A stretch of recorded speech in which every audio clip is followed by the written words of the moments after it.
Hey guys, Ari Henning from that How To in Tech Show MC Garage, and I'm here in our Dynojet 2500 dyno chamber with Yamaha's YZF-R3. This is a great little street bike, but as you can tell from the bodywork that's partially on there, this thing's days of wearing a license plate are behind it. I am turning this motorcycle into a race bike and a track day only bike. It's my new project, so I'm going to be developing it and documenting it on video for you guys. And since it is going to be a race bike, I want to lose as much weight from the chassis as I can. I want to get as much horsepower from the engine as I can. So I've got a Yoshimura R77 race exhaust. I'm going to slap that sucker on there for my own curiosity and testing, but also so that you guys can see what kind of weight loss and horsepower gains you can expect from this particular pipe. So bike's already on the dyno. It's already warmed up. First thing we got to do is get a dyno pull with that stock exhaust and fuel map and see what kind of power it makes.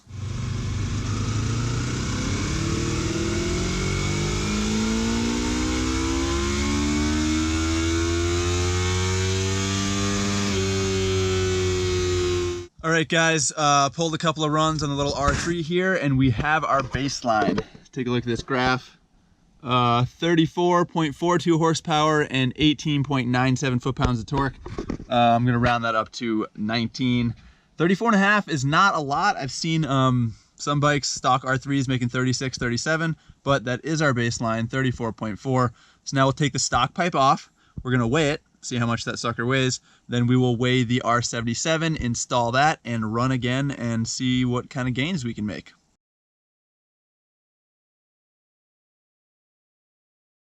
Okay, that is a doozy of a pipe right there, people. Take a look at that. Skinny little headers, the big old bread box that probably has the catalytic converter in it, and then the muffler. I've got the scale right here, so let's put this thing on and see what it weighs. Not sure how easily it'll balance, but there we go, 18.1 pounds on the nose. Now we get to open up this box and see what we got in here. I gotta say, the packaging that the Yosh pipe comes in is quite a mess. Quite a pain in the ass to get it out of all that foam. But I gotta say, I am very happy with the way this stuff looks, all nice and shiny. I got everything on this scale, including the springs and even the stock O2 sensor, because I don't have a bung for it.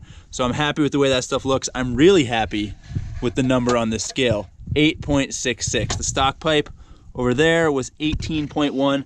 So that's a weight savings of over 9 pounds. So Yosh pipe weighs less than half the stocker, so that is a good thing. It looks shiny, it looks pretty. Now we're going to install it on the bike, run the bike on the dyno again, and see if it gets us any horsepower.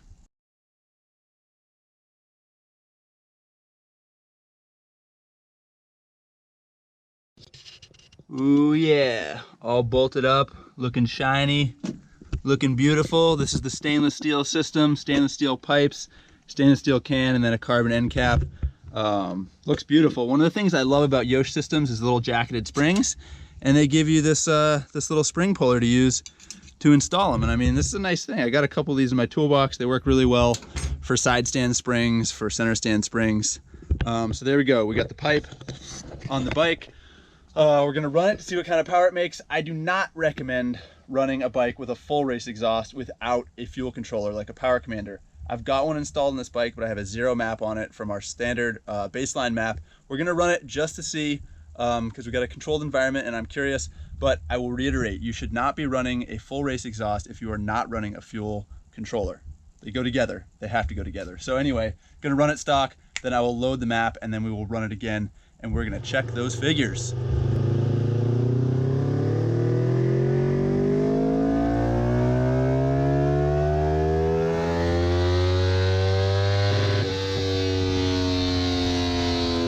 Status report, we have horsepower gained. We are up to 36.7 and 19.19 foot-pounds of torque. So torque stayed the same, but horsepower went up over 2 horsepower. So you can see we gained quite a bit there. Again, this is without a power commander.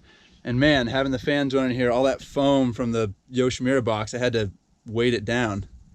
And as you can see, we got some smoke coming off the fresh packing in that exhaust pipe because we put it straight to work on the dyno. So now I'm going to upload a fuel map. So it's going to add more fuel to account for the higher flow from the exhaust. And then we run the bike again, and that will be our final figure. That is how I will race it. And fingers are crossed, I'm hoping for 38 horsepower. What do you guys think? Gonna hit 38? Let's find out.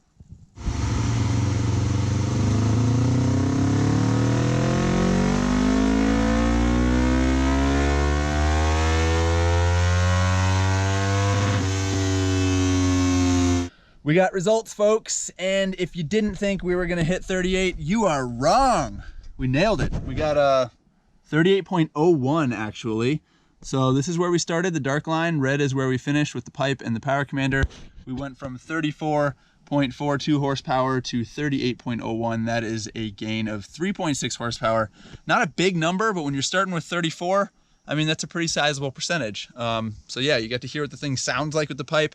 This came in the kit that I forgot about. It's a Baffle, so you already heard what it sounds like with the full open race pipe. Now I figure we might as well slot this thing in. It just slides in the exhaust here and restricts flow a little bit. It's got a securing bolt.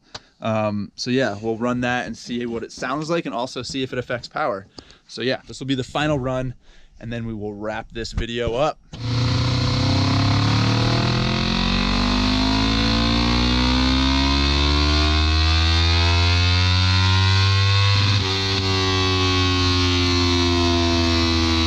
So what do you guys think of the muffler with the Baffle in? I like it. It's a little quieter, it's a little fuller sounding, a little less tinny, not quite as loud. And the dyno says that the motor's making more power with the Baffle slid into the muffler. We went from 38 to 38.4, so up 0.4 of a horsepower by putting the Baffle in there. So that just goes to show that louder does not always necessarily mean more powerful. R77 from Yoshimura, lost 9 pounds, gained 4 horsepower. It cost $600, not exactly cheap, but really good looking, really well made, and clearly there are some benefits in weight and power. And with the bodywork off the bike, this was a 10-minute install. Real simple, real straightforward.